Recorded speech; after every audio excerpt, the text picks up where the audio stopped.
There's a time in my life where I'll admit it. I used to go over the speed limit. I used to drive so fast. I had an Acura. I was in college. Had a little sound system in my car. Those that remember those days remember when that was going on, and it was just fun, driving fast, And so one night, March the 30th, 2007, I got into a near fatal car accident. It was basically a head on collision where me and two of my real close friends, man, we got into a real bad accident and we end up getting, leaving. The car was totaled, but we didn't get any real serious injuries thanks to God.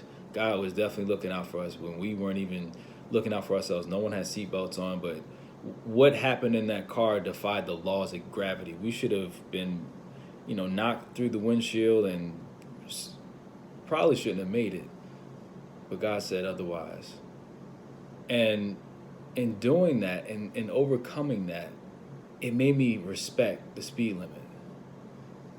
And in thinking about that incident specifically, there's certain things that can happen in our lives where it makes us conscious of the limits that have been placed. The limits that have been placed by God. I know we look through the Bible, and I remember myself in particular, when I was being sexually promiscuous, I would read past, about sexual immorality in the book of First Corinthians, read right past that. Why did God set a boundary on something that feels so good?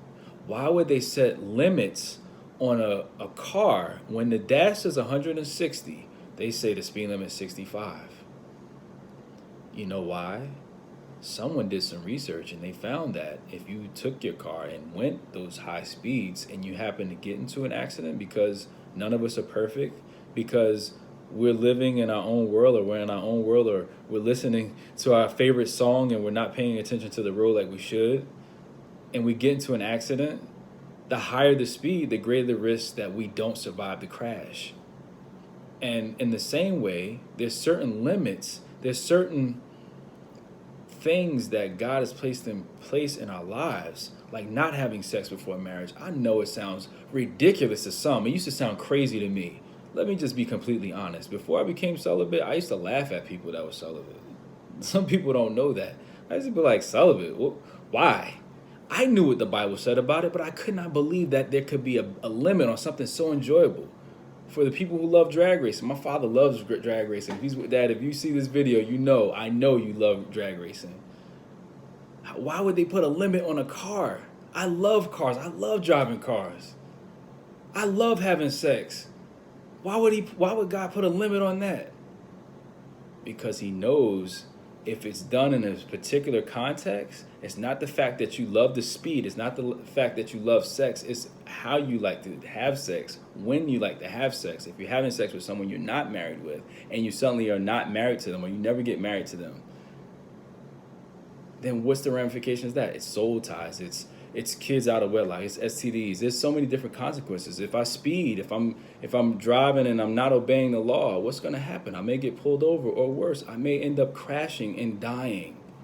There's ramifications, which is the reason why there's limits that are set on specific things. It's not trying to cut out our fun. It's not being corny. It's not being old-fashioned. There's a reason for those limits. So just because you're doing the speed limit, just because you're obeying the law, just because you're obeying God's commands doesn't make you corny. It makes you smart. It makes you learn and respect that someone else has my best interest at heart. And you know what? Even the people who made those laws and did the research for the cars to set the limits on the cars, we may not know them, but we still respect it.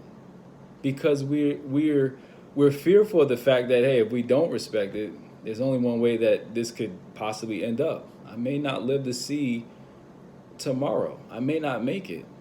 But isn't it great to know that we know who made the commands, who made the laws, who made the different limitations in the Bible? We know God. God knows us. That's the difference. The lawmakers we may never know, but we always have the opportunity to have a relationship with Christ. And he always wants to have a relationship with you. So he's not being mean by setting these limitations. He's doing it out of the unshakable, unconditional love for you. And he loved you and me so much that he sacrificed his son. His son died on the cross for every single one of us before we could even break a law, before we could drive fast or have sex out here.